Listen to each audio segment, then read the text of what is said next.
अभी तो प्रारंभिक रूप से योग शिक्षकों का और सक्रिय कार्यकर्ताओं का चयन हो रहा है और ये कसौटी होगी जनवरी, फरवरी, मार्च, अप्रैल में। इस बार योग महोत्सव और धर्मयुद्ध 2014 जो इस कसौटी में पूरी प्रामाणिकता से सेवा करेंगे, पहली बार किसी आध्यात्मिक संस्था द्वारा, चाहे वो 50,000 या 1 लाख ऐसे सभी कार्यकर्ताओं को सबको रजत पत्र दिया जाएगा सम्मान में।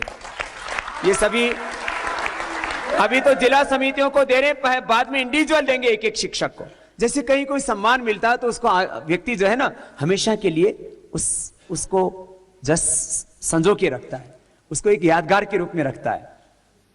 पहले किसी को कांस्य पत्र और वो ताम्र पत्र मिल जाते थे ना, तो पुराने जमाने के आदमी दादे परदादे के घर में रखे होंगे। भाई ये भी, ये चांदी वाला भी ऐसा ही है और ये 100% शुद्ध चांदी का है। ये ऐसे नहीं कि खाली चांदी की पॉलिश करवा दी हो। हाँ, तो ये चांदी का सम्मान पत्र ये उन प्रामाणिक कार्यकर्ताओं को जो है इस बहुत जल्दी ही दिया जाएगा। अभी सभी कार्यकर्ताओं को, ये योग शिक्षकों और सक्रिय कार्यकर्ताओं को भी इस समय भी, फिर अब जैसे आप कार्य के लिए निकलोगे और कार्य के लिए निकलते समय ये जब झोला आपके उसमें रहेगा, जब आप इस तरह से झोला लगा करके और जो है ऊपर से ये अंगवस्त्र लगा करके, है ना, और ऊपर से बैस लगा करके जब आप निकलेंगे, है, तो बैस लग गया, इधर से ये अंगवस्त्र लग गया, झोला लग गया, इसमें सारे प्रचार की सामग्री है। और जब घर घर जाकर के प्रचार करोगे तो सारे देश में ऐसा लगेगा भाई संगठन तो केवल भारत स्वाभिमान ही है।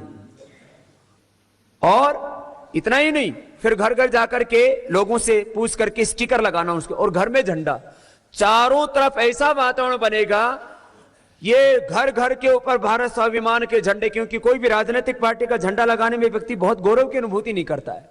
भारत स्वाभिमान ये हमारे राष्ट्रीय गौरव का प्रतीक होगा।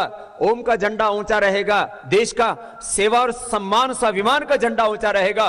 पूरे देश में ऐसा वातावरण बनेगा कि हम चुनाव न लड़ करके भी जिसको हम चाहेंगे वही एमपी बनेगा, वही देश का पीएम बनेगा। ऐसा पूरा वातावरण बनेगा। तो 3 चरणों में काम करना है। पहले चरण में प्रत्येक जिले में कार्यालय की स्थापना करनी है। प्रत्येक जिले में क्या करना है?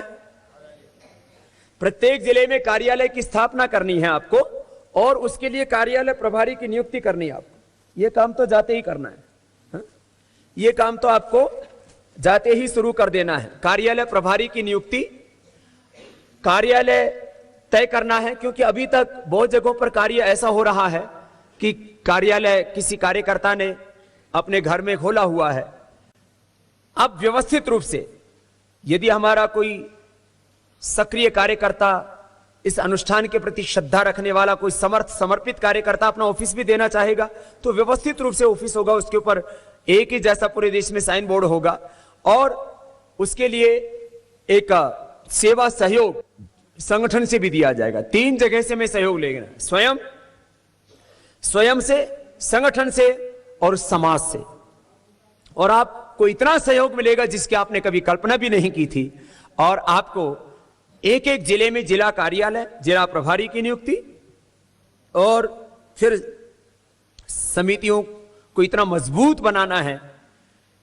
जिला और तहसील स्तर पर तो हमारी समितियां मजबूत हैं ही, उसको आगे प्रखंड, वार्ड, गांव और बूथ स्तर पर भी समितियों का निर्माण, प्रशिक्षण, निरीक्षण, ये 3 शब्द मैं इसलिए एक साथ कह रहा हूं। कई जगह समिति बन जाती है तो उसका प्रशिक्षण नहीं हो पाता, कार्यकर्ताओं का प्रशिक्षण होता है तो फिर निरीक्षण नहीं हो पाता है। कंटिन्यूस ये तीनों काम करने की जरूरत है और ये लगातार ये प्रोसीजर जारी रहेगा। तो इन माना कि दिसंबर, जनवरी, फरवरी में ठंड के कारण से कुछ योग की कक्षाएं कम हो जाती हैं, लेकिन फरवरी के अंत में तो फिर कक्षाएं बढ़ जाती हैं और मार्च में तो फिर मौसम बहुत सुहाना हो जाता है और मार्च अप्रैल में फिर तो इतिहास बनाना ही है। तो सबसे पहले आप कार्यालय की स्थापना, कार्यालय प्रभारी की नियुक्ति, उसके लिए संगठन की ओर से भी आपको सेवा सहयोग दिया जाएगा और ये सेवा प्रोत्साहन कार्ड दिए जाएंगे। सब प्रकार के एक ड्रेस कोड सबको उपलब्ध कराया जाएगा।